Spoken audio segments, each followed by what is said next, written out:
Good evening, ma'am. So, my report today is all about the 1987 Philippine Constitution, Article 3, Bill of Rights, Section 15. The privilege of right of habeas corpus shall not be suspended in the cases of invasion or rebellion when the public safeties requires it. So, right of habeas corpus.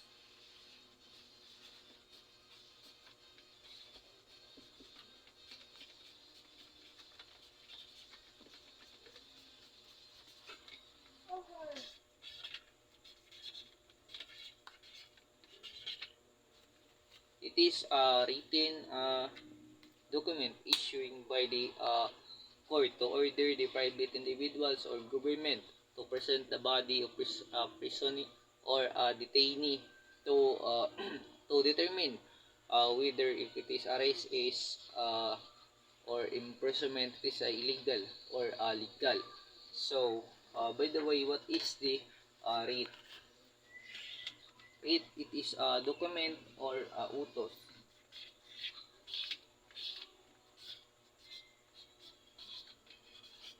photos na i-issue sa judge para makuha ang usa ka body or represent ang body sa korte.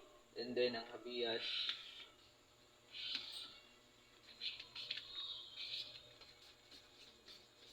to have from the word habeas to have the body to present the court. And then the corpus from the word corpse or corpse, it is refers to the body.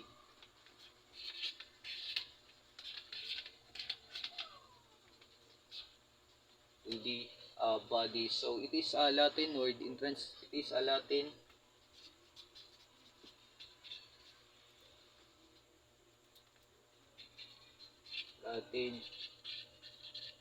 word in translate nato into English nahulugan ni siya you shall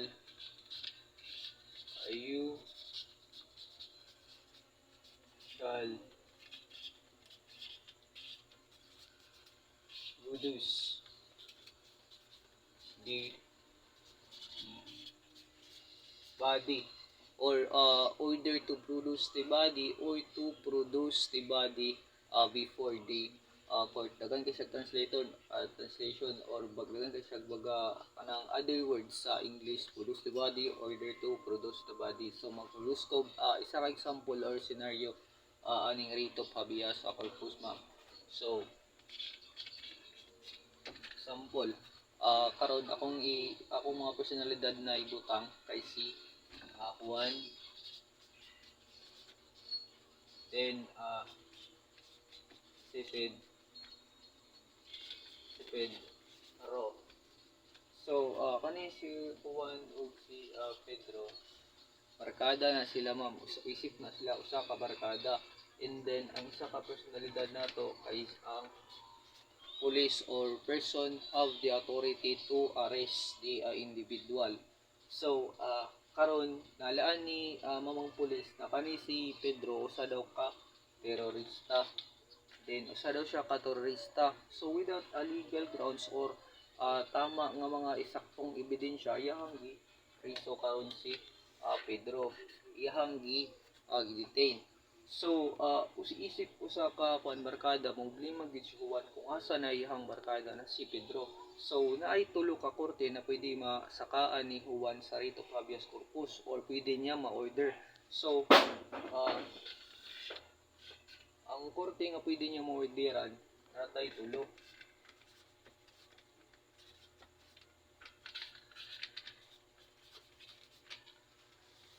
Tulo ka korte. Pinakauna kay Court of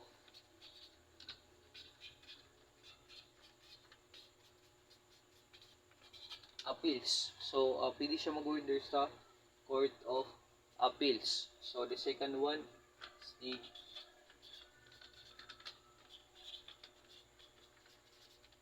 Supreme Court. So pwede po siya mag-order sa Supreme Court. And then the last one is the RTC or Regional Trial court. So unsay pwede maingon dito sa maabot na siya sa korte. So pwede siya mangayo sa judge na ang iyang barkada na si Pedro gidakop sa kanang mamang pulis nga nalaan siya sa katurista nga dili man to siya usa ka turista karon butan makay itong bata kung anong gidakop man to siya isip usa ka turista nga walay sakong legal basis. So pwede niya maingon sa judge na pwede ba i-order ni mo judge na kanang opisina sa pulis or istasyon sa pulis i-produce ang lawas ni Juan na akong barkada i-present diri sa korte. So ang katong judge karon magbuhat to siya great is like for example mao ni ang writ or mao ning utos na gibuhat sa judge. So kaning dokumentuhan ni mao ni siya ang writ na magsugo atong pulis na ikaw pulis ka kana karon si Juan na wala na siya gidetain na siya dira i-produce na diri sa court kay paron mahibal-an na to nga kana si Juan bagay liable bagay siya sa usa ka terorista. So karon if mahatod na sa mamang pulis si Juan sa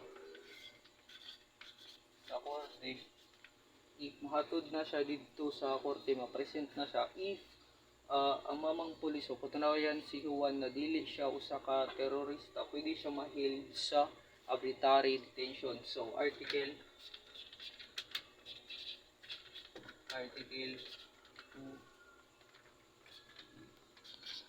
124 or arbitrary detention.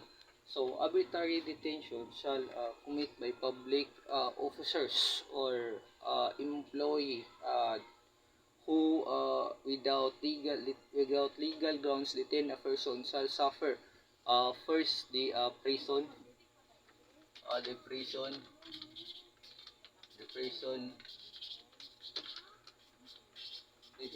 mayor in is maximum period to prison correctional is minimum to prison correctional is minimum period if the detentions are not exceeding 3 days. If dito siya molampas og 3 days ang pag-detain kang Juan, ang kuan niya ma'am, ang penalty niya kay prison correctional is minimum period and then to arresto mayor to his maximum period if di mo lampas og 3 days ay hang pag-detain. So muna number 1. If the number 2 the penalty of prison correctional if the detention is exceeding 3 days or more than 3 days but not exceeding 15 days. So mahulog siya og prison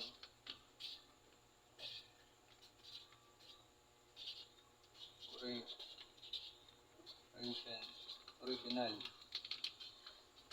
is into the maximum penalty if the detention molampas siya 3 days but not exceeding 15 days.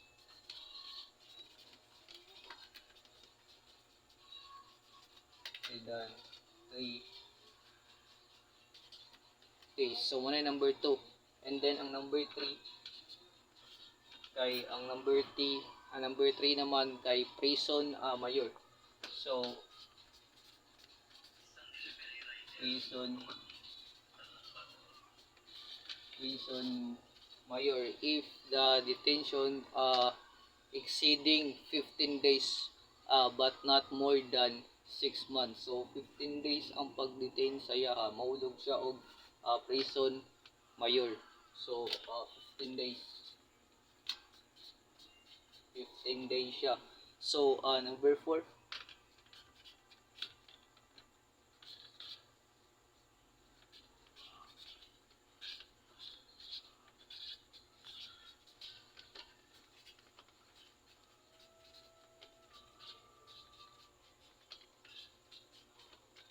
So the number 4 reclusion perpetua if the detentions are exceeding 6 months. If 6 months ang pag-detain niya, mahulog siya og reclusion ay reclusion temporale. Sorry for the mistaking.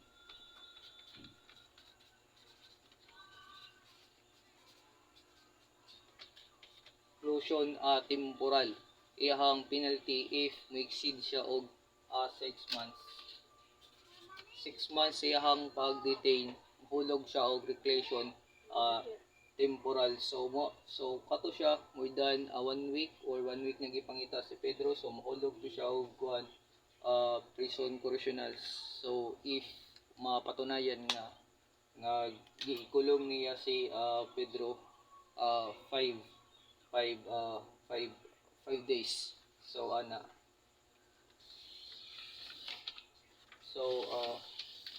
So kaning arbitrary detention, ma'am, it is committed by public officers, and then ang kani pong rito habeas corpus applicable po ni siya sa illegal detention. So applicable po ni siya sa illegal detention article 267. So article 267. So dila na ko isulat kay gamay ra kayo. Article 267. So it is committed by the public the private individual who kidnap or detain another by the manner of deprive him his liberty shall suffer the penalty of reclusion perpetua. So if naman daw ang detention mulampas siya og 5 days, ma'am, mahulog siya og serious illegal detention. And then ang pag-detain po, and then ikaduwa naman kung mag-detain po daw ka og kanang mga person with the authority, so ay considered po siya nga as serious illegal detention diretso, wala na days, basta mga public authority ang imuhang i-detain. And then pag-detain po di mo kanang mga tao nga kanang involved ang kanang threats, and then kanang pagpasakit o physical sakit sila, kana siya mo-considered po siya ikatulo na siya. And then ang ikaupat, if mo detain daw ka o kanang bata, babae, if public officers, so ang purpose nimo kuhaan sila liberty in freedom, so it considered mahulog diretso siya sa article 267 or serious illegal detention. So and also the third one, mahulog po sa violation of constitutional rights ni Juan, kay during sa pagdakop sa iya wala man sa giingnan sa mga rights niya, just like rights to sa nang sa statutory rights nato, right of the accused, diba, to be informed the nature of the accusation. So wala siya na-inform ana. Then number 2, to be a person with the counsel in every stages of the process from the arraignment into the promulgation of justice. So wala na practice sa yaha diretso lang sa preso dia sa dara pa lang da na violate na yahang constitutional rights as accused. So the second one, the last one is the abuse of the authority. So ang public officers pwede po siyang hulog sa public sa abuse of authority sa dahil sa kanang law kanang i-enforce niya ang yang lawful authority na ikulong sa tao without a legal ground. So pwede po siya mahulog sa abuse of the authority. So mao lang ni ang privilege siya, ma'am, but mo-continue ko karon into na pod sa suspension. So ang writ of habeas corpus manggod pa-suspend pod siya. So post doon. So here are the suspension. So in our history there are three president who suspend the writ of habeas corpus. Diba masuspend ang writ of habeas corpus according gani nga except when the cases of invasion or rebellion in the public safety requires it. So in our history naay tulo ka president nga nagsuspend sa tong writ of habeas corpus. So the first one is the Elpidio Quirino.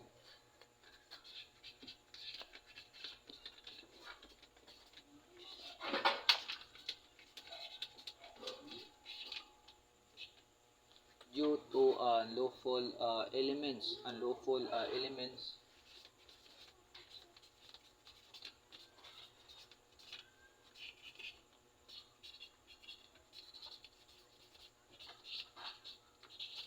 or katong mga hook balahap sa una, ma'am. So katong hook balahap sa una dito niya gi-suspend ang writ of habeas corpus para madakapan to sila tanan. So katong mga terorista sa una. So the second one is the Ferdinand Marcos. So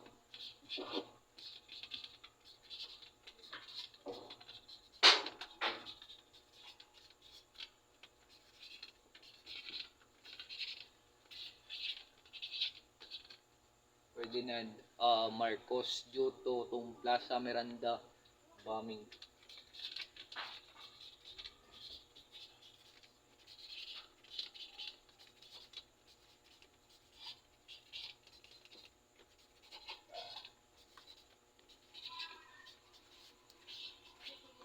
Bombing. So the third one is the Gloria Macapagal Arroyo. So gisuspend niya due to Maguindanao massacre.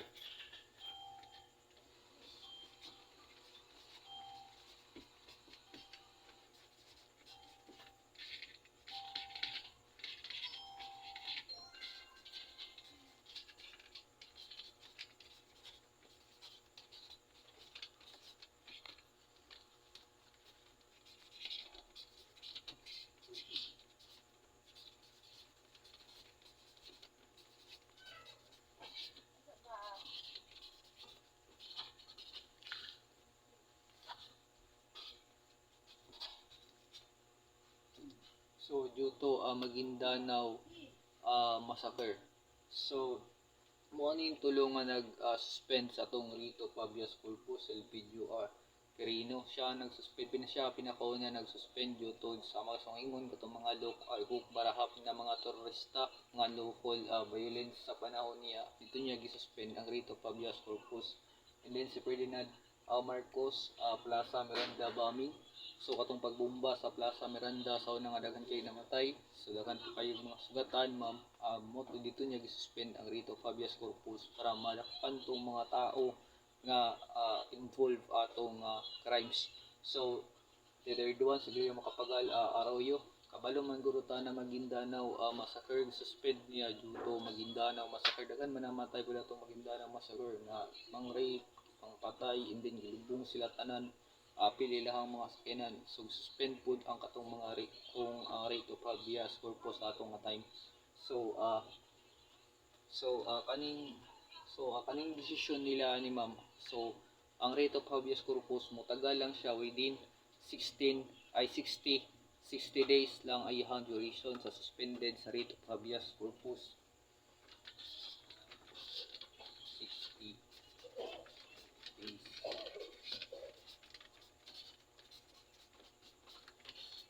Duration. So mara ning duration sa rate of habeas corpus mo tagal sa 60 days to madidesisyon sa senator or sa senado within 48 hours or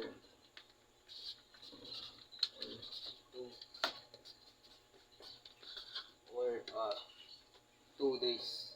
So inana lang ang duration niya within 2 days dapat mapa-implement na or madesisyon na pagsuspende sa rate of habeas corpus. So if naman pag during sa rate of habeas corpus katong adakpan nila within 30 days dapat mapasakan na og kaso. Kay if mulampas 30 days wala gyapon sila kaso, otherwise mapagawa sila ma'am sa korte. So and also daghan ka kayo create ma'am nga kasi klase sama ng rate of amparo, rate of mandamos. So rate of amparo ma'am is it issue if na ay threatened sa imong kinabuhi, it makakalaban kag kanang pugat nga mga tao, pwede ka maghangyo or magkuha og rate of amparo if protection or securing to your self ma'am. So mao nang rate of amparo. And then rate of mandamos if naman kung makakalaban kag kanang imong kalaban ka relatives niya ang judge, so pwede ka mag-order og writ of mandamos to maisan ang judge. So lain na judge kay para maiwasan ang abuse of discretion. So daghan pa kay kasi klase na writ, but more than to akong i-discuss. So that's all now. Thank you.